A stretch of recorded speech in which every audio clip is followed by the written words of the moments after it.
nampaknya kita telah terhubungkan dengan Bang Abdullah Hamawa di ujung telepon. Assalamualaikum Ustaz. Waalaikumsalam warahmatullahi wabarakatuh. Sobahul Khair, Sobahul Nur Ustaz. Saudara kita di Nusa Tenggara Timur sana itu luar biasa. Bencana ini entah apa yang sedang dialami. Rasa duka kita Ustaz.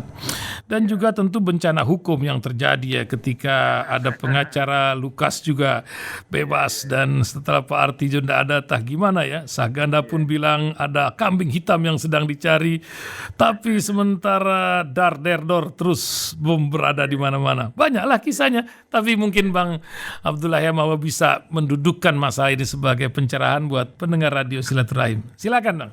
Iya, pertama soal bencana alam di NTT. Ada dua asumsi.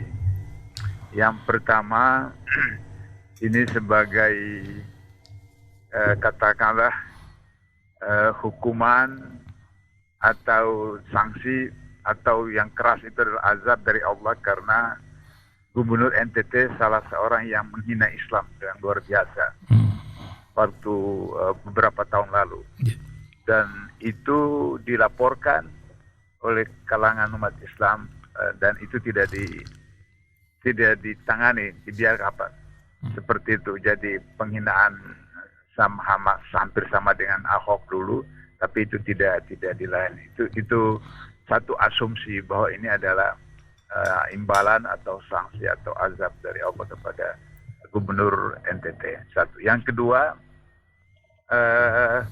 dalam Al-Quran memang disebutkan oleh Allah bahwa telah terjadi kerusakan di darat dan lautan oleh tangan-tangan manusia. Nah, kemudian itu tuh menjadi iktibar pelajaran buat manusia. Kita lihat bahwa di NTT itu banjir itu antara lain air dari hutan yang itu tidak bisa terbendung karena terjadi penebangan hutan, penebangan pohon yang luar biasa. Sementara memang secara Sunnatullah NTT itu memang daerah gersang. Daerah gersang. Jadi kalau misalnya pohon-pohon itu sudah ditebang tanpa rasa tanggung jawab, maka ketika musim kondisi alam yang ekstrim, maka kemudian air hujan itu bisa melanda di mana saja. Saya tahun 2001 atau 2002 waktu itu sebagai Wakil Ketua KPKPN, saya datang memeriksa kekayaan Ketua DPRD Manggarai, itu di Pulau Flores itu. Itu sepanjang jalan itu pohon kemiri dan banyak, itu luar biasa. Dan itu malah subur karena dingin. Saya di daerah Manggarai itu salat subuh itu pakai selimut hotel karena dinginnya seperti itu. Tapi ternyata kemudian hanya dalam beberapa tahun, saya 2002 jadi berarti 11 tahun kurang. Nah, itu kemudian sudah terjadi banjir yang luar biasa seperti itu. Rupanya reformasi tidak mengubah watak, malah kemudian menambah keserakahan para pejabat dan para konglomerat yang kemudian mau memajukan usaha mereka dengan menebang pohon yang secara tidak teratur. Kata Rasulullah, jangan tebang pohon kecuali diperlukan. Nah, artinya bahwa kalau tidak diperlukan, kenapa harus ditebang? Atau misalnya kalau menebang, maka itu harus minimal satu pohon ditanam. Satu pohon ditanam. Tapi yang ideal itu adalah tebang satu pohon, tanam 2 pohon. Sehingga kemudian ketika air hujan, jadi fungsi pohon itu kan pertama sebagai menciptakan udara yang segar. Yang kedua, kalau hujan datang turun dalam kondisi apapun, hujan lebat atau hujan apa, itu maka derasnya hujan, kekuatan hujan itu ditahan oleh daun. Ditahan oleh daun, kemudian ditahan oleh dahan, sehingga kemudian dia turun ke tanah itu merayap melalui batang pohon. Sehingga dia sampai di atas permukaan tanah, tidak merusak tanah sama sekali. Karena di bawah juga di atas permukaan tanah ada daun-daun dari pohon itu. Sehingga dia mengalami 3 hambatan. Pertama daun di atas pohon, kemudian dahan, kemudian mengalir melalui batang, sampai di bawah juga ada daun-daun di bawah menahannya. Sehingga kemudian tanah itu tidak rusak. Nah, ketika pohon sudah tidak ada, maka katakanlah kekuatan misalnya 50 kg per detik, itu langsung kemudian. Nah, itu satu.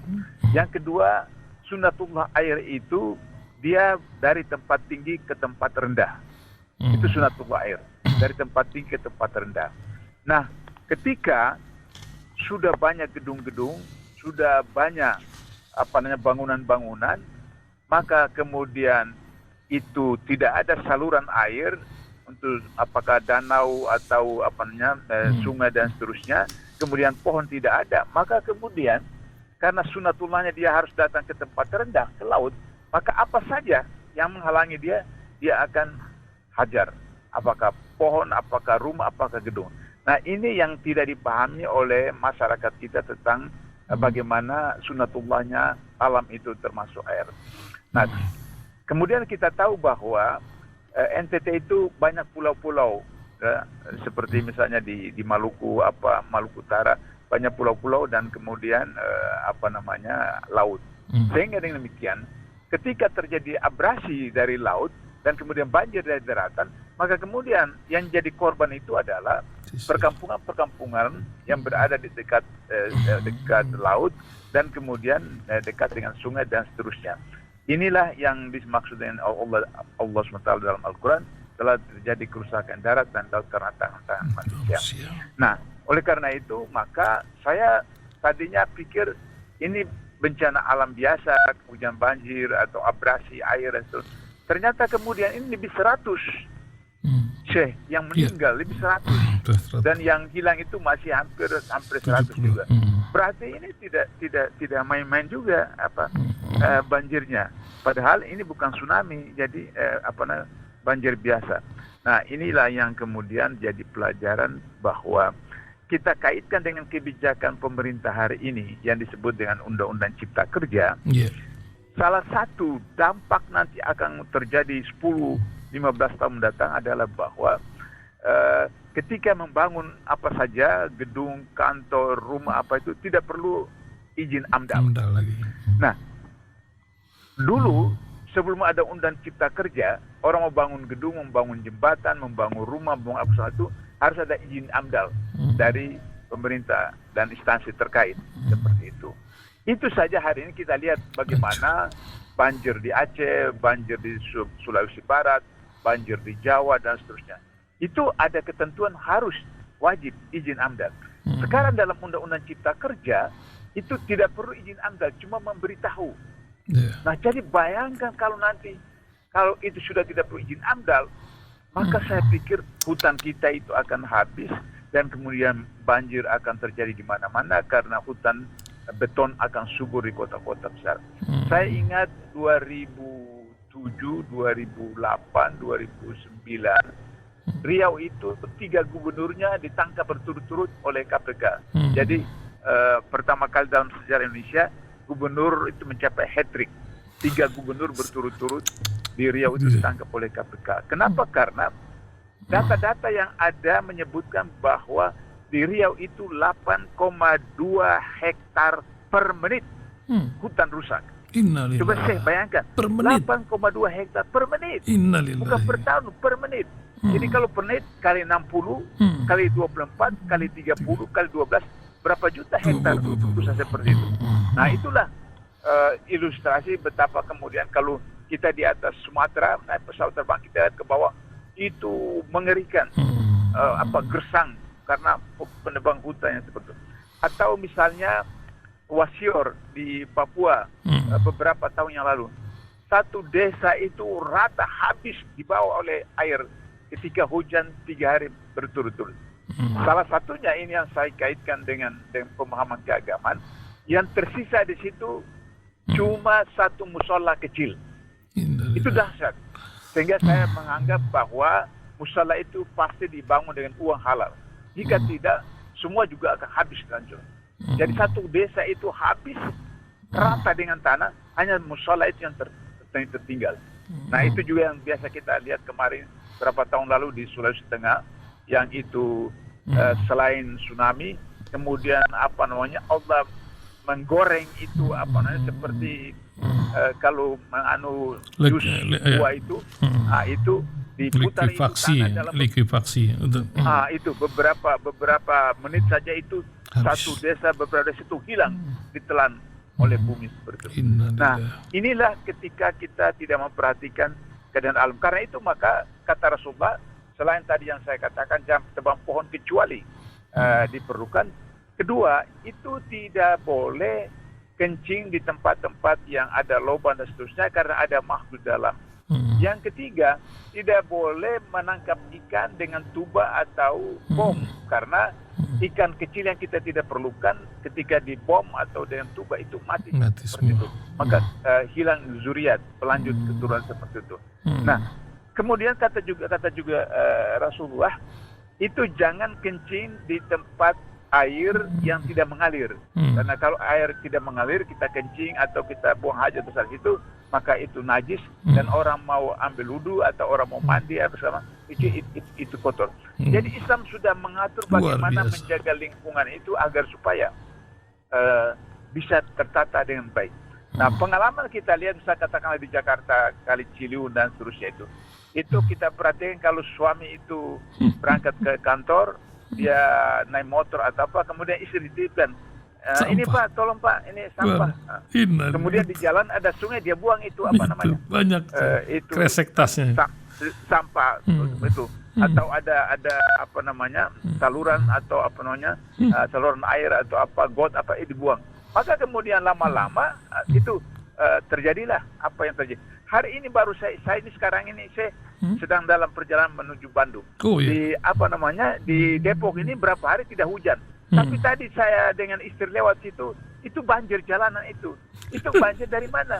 Itu kiriman dari Bogor. Nah, bagaimana bisa sampai Depok berapa puluh kilo dari Bogor itu dapat limpahan banjir karena selokan, karena got, karena sungai itu tidak dijaga seperti itu.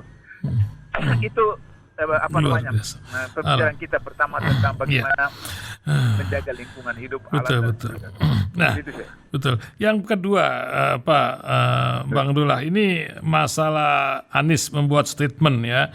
Juga Saganda juga ada statementnya itu ya. Tapi Anies ini bilang nih, korupsi ini versi Anies ini kebutuhan, keserakahan dan sistem. Apa yang dimaksud ini integritas kalau dalam buku Bang Dullah ini masalah aparatur sipil kok masih banyak yang korupsi?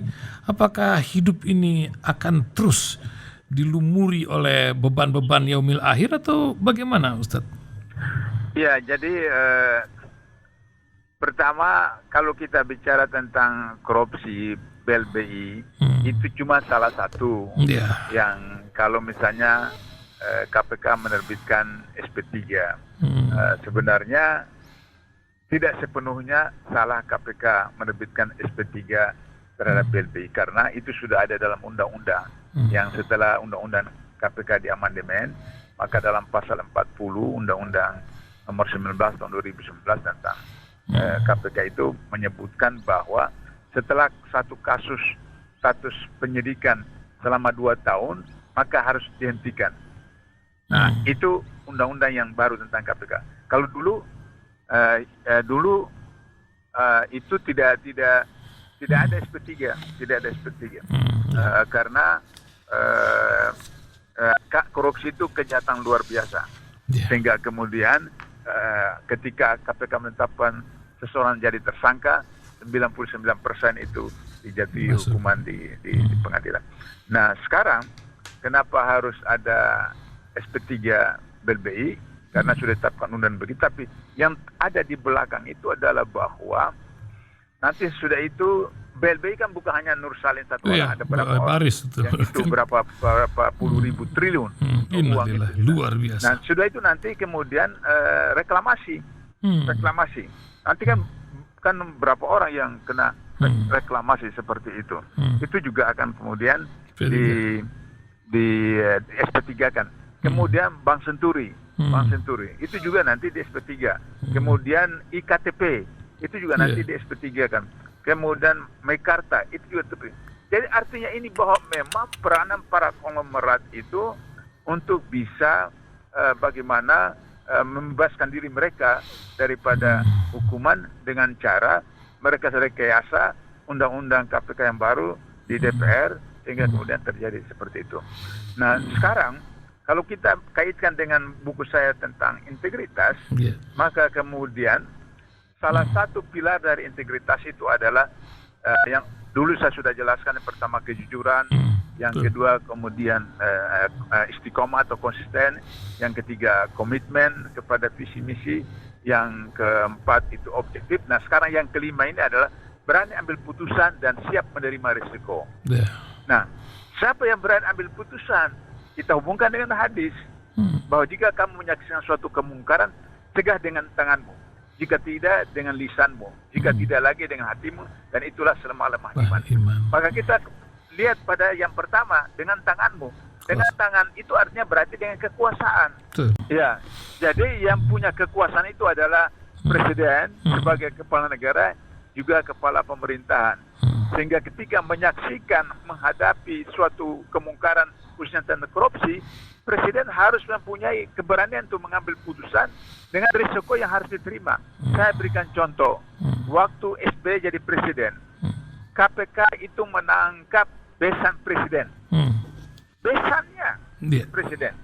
Dan SBY tidak berbuat apa-apa, artinya patuh, taat asas terhadap ketentuan undang-undang yang ada.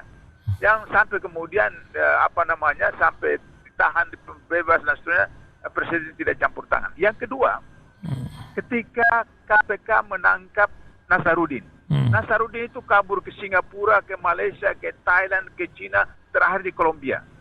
Tapi karena presiden mempunyai kemauan politik will betul untuk memberantas korupsi, maka kemudian SBY setuju untuk kejar Nasaruddin. Sehingga kemudian Mabes Polri juga kerjasama dengan KPK tangkap di Kolombia. Nah sekarang Harun Masiku itu nggak dikenal. Jangankan di publik, di partainya aja orang tidak punya peran apa-apa. Dibandingkan dengan Nasaruddin itu bendahara dari partai pemerintah waktu itu, Demokrat, dan dia anggota DPR. Itu kemudian karena presiden setuju, diproses dan ditangkap. Nah Harun Masiku sampai sekarang sudah berapa bulan? Sudah hampir 1 tahun. Tidak tahu benar. Karena presiden tidak punya kemauan politik untuk membantu KPK. Nah kalau misalnya mau serius memberantas korupsi, mestinya presiden tidak membenarkan amandemen undang-undang KPK yang kemudian mencabut kewenangan KPK tentang penyedapan, harus izin Dewan Pengawas, kemudian SP3 itu harus ada, padahal undang-undang KPK itu tidak perlu SP3. Sebab kenapa SP3 itu tidak boleh di KPK? Karena anggota DPR melihat sebelum ada KPK dianggap kepolisian dan kejaksaan itu tidak mampu memberantas korupsi. Salah satunya adalah SP3 itu dijadikan sebagai alat, sebagai wadah untuk meng-ATM-kan para tersangka itu.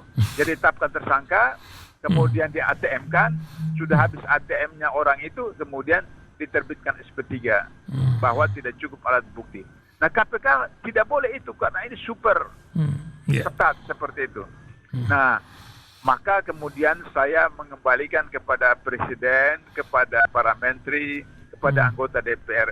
Kalau kita mau selamatkan negara ini sampai 2045, harus segera melakukan perhatian, memberikan perhatian, melakukan peninjauan kembali kebijakan, antara lain adalah KPK jangan lagi diobok-obok, dan untuk itu maka kembalikan kepada Undang-Undang KPK yang lama, Undang-Undang Nomor 30 Tahun 2002. Untuk itu juga saya minta kepada MK, karena beberapa LSM, beberapa universitas mengadukan judicial review kepada Mahkamah Konstitusi agar supaya menolak Undang-Undang KPK yang baru, Undang Nomor 19 tahun 2009. Nah kalau MK menolak itu berarti kembali kepada undang-undang yang lama. Saya yakin itu insya Allah secara bertahap kita bisa memperbaiki negara ini melalui pemberantasan korupsi dengan fungsi integritas presiden, menteri DPR, berani ambil putusan, siap menerima risiko. Ada peribahasa Melayu mengatakan bahwa tangan mencencang, bahu memikul. Artinya bahwa ketika kita menjadi pemimpin, itu semua risiko. Dan dalam salah satu hadis kata Rasulullah, ada 3 golongan yang doanya tidak ditolak. Yang pertama orang saum dengan ikhlas sampai iftar, sampai buka puasa. Yang kedua orang dizalimi, dan yang ketiga pemimpin yang adil. Nah, jadi kalau Presiden Jokowi itu mau disebut adil, maka kemudian tegakkan hukum. Tidak tajam ke bawah, tumpul ke atas. HRS hanya undang-undang kesehatan, Anda undang-undang prokes, undang-undang kerumunan, ketentuan kerumunan, itu di penjara, ditahan, disidangkan. Sementara Jokowi ke NTT tidak apa-apa, kemudian ketua Banggar DPR undang 2.000 orang, dan kemudian sesudah itu mereka foto bersama-sama, itu tidak apa-apa.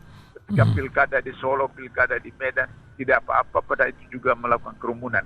Nah, ini karena tidak berani ambil putusan sebab takut terhadap risiko. Padahal pemimpin itu harus siap menerima risiko. Ini problem yang kita hadapi dalam soal korupsi ini. Luar biasa, Ustadz. Banyak kali yang ingin saya tanyakan nih, Ustadz, mengenai ketika sebuah kemunduran demokrasi terjadi, selalu tuh ada pengalihan kambing hitam, ya, banyak pengamat bilang begitu. Tapi mungkin karena sudah 3 hari lagi ini menjelang Ramadan, apa nasihat Ustadz Abdullah Mahua menjelang Ramadan ini sebagai penutup bincang kita pagi ini? Silakan. Pertama, saya mau luruskan pemahaman masyarakat kita selama ini. Ya, saya dulu waktu masih muda juga keliru tentang itu, yaitu tentang surat Al-Baqarah yang selalu populer dibacakan tuh 183 itu, ya ayyuhalladzina amanu kutiba alaikumussyam kama kutiba alal ladzina min qablikum la'allakum tattaqun. Itu perintah ditujukan kepada orang beriman, ya ayyuhalladzina amanu. Bukan ya ayyuhal muslimun, tapi ya ayyuhalladzina, orang yang beriman. Artinya bahwa kalau saum kita 1 bulan itu mau berhasil mencapai target itu muttaqin, orang takwa, maka harus kita beriman. Beriman itu ya harus percaya sepenuhnya kepada Allah, percaya kepada malaikat-malaikatnya, percaya kepada kitab-kitabnya, rasul-rasulnya, hari akhirat, dan qada dan qadar. Itu iman itu. Sehingga dengan demikian maka yang terakhir itu qada dan qadar, maka kemudian harus kita jangan lagi kemudian berharap bahwa nanti kalau lagi COVID-19, bagaimana nanti kita mau sahur, bagaimana nanti buka dan seterusnya. Berarti kita tidak yakin terhadap rukun iman yang keenam, qada dan qadar. Bahwa semua itu sudah ditetapkan oleh Allah. Kita hanya tinggal berikhtiar, berusaha untuk menjemputnya. Nah ini. Nah kalau iman kita seperti begitu, maka insya Allah saum kita itu akan persis pas. Yang kedua, dalam Al-Quran, surat Al-Ahzab ayat 21 dikatakan bahwa laqad kana lakum fi rasul uswatun hasanah liman kana yarjullah wal yawmil akhir wa dzakara katsira. Sesungguhnya dalam diri Rasulullah itu sebagai teladan bagi orang yang beriman kepada Allah, percaya hari akhirat, dan selalu mengingat Allah dalam waktu yang banyak.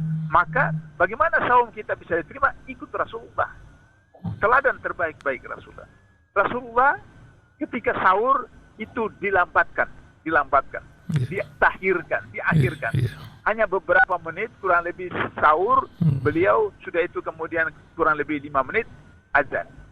Hikmahnya adalah supaya kemudian persediaan diri kita dengan makanan yang masuk itu bisa bertahan sampai 8 jam atau 10 jam. Yang kedua, iftar, buka, itu disegerakan. Kenapa disegerakan? Karena dalam penelitian, makanan yang kita makan pada jam 4 atau 4:30 atau 4:30 misalnya, itu punya daya tahan untuk bisa 8 jam, 10 jam, sehingga kemudian itu segera buka. Kenapa segera buka? Karena waktu maghrib itu singkat. Sehingga demikian setelah kemudian buka, bisa kemudian sholat maghrib berjamaah. Yang ketiga, cara makan dan minum Rasulullah. Rasulullah itu kalau mau makan, itu pertama beliau minum dulu 1 gelas, kemudian disentuh dengan ujung jari sedikit garam, kemudian makan garam sedikit seperti itu. Yang ketiga kemudian makan buah, baru kemudian makan makanan yang besar. Setelah itu tidak minum paling tidak 1 jam, baru tidak minum. Ini sudah dibahas secara sains, tapi lain waktu nanti baru kita bicara karena waktu kita terbatas. Kemudian waktu buka kita itu betul-betul tidak nyunah. Coba kita perhatikan kalau dia acara-acara buka bersama di hotel apa segala macam itu, ada air merah, ada air kuning, ada air putih, ada air hitam dan seterusnya. Air saja beberapa jenis. Kemudian makanan, ada ayam goreng, ada ayam panggang, ada ayam bakar, ada ikan goreng, ada ikan bakar, ada daging panggang, macam-macam. Nah, perut kita itu isinya berapa banyak seperti itu. Akhirnya apa yang terjadi? Karena dimakan semua, diminum semua, maka toilet jadi sasaran. Nah, karena toilet jadi sasaran, maka tidak dapat sholat maghrib berjamaah. Maaf hanya Imam Syafi'i yang mengatakan bahwa sholat di masjid atau musala bagi laki-laki itu sunnah muakkad, sunnah yang diutamakan. Tapi 3 imam yang lain mengatakan laki-laki itu wajib sholat di masjid atau di musala berjamaah. Nah, ini yang kita tidak perhatikan, sehingga akhirnya kita tidak dapat manfaat daripada saum Ramadan, tidak dapat manfaat daripada sholat berjamaah. Yang terakhir karena waktu, itu jangan lupa bahwa Quran itu turun pada bulan Ramadan, sehingga kalau di luar bulan Ramadan kita tidak punya waktu untuk baca Quran, Ramadan ini kita manfaatkan betul untuk membaca Quran. Ya, paling tidak habis sholat 5 waktu baca 1 ain, sehingga dalam 1 Ramadan itu bisa tamat paling tidak hatam satu kali seperti itu. Nah, sehingga demikian Quran itu. Maka kemudian kita bisa kemudian hafalkan Quran ayat kita itu pada sholat malam. Artinya kalau misalnya kita habis tahajud, kita habis tarawih, bisa kemudian kita bangun untuk sholat malam, tahajud lagi seperti itu. Sehingga kemudian manfaat dari Ramadan itu setelah kita selesai Ramadan, insya Allah menjadi muttaqin. Satu, yang kedua kita jadi sehat lahir dan batin. Itulah kira-kira pesan buat diri saya, keluarga saya, dan para pendengar, supaya kita manfaatkan Ramadan ini dengan betul yang secara optimal. Amin. Terima kasih. Terima kasih. Jumpa lagi. Terima kasih. Selamat perjalanan, Bang. Selamat berjalan. Sehat selalu. Assalamualaikum, Bang. Waalaikumsalam warahmatullahi wabarakatuh.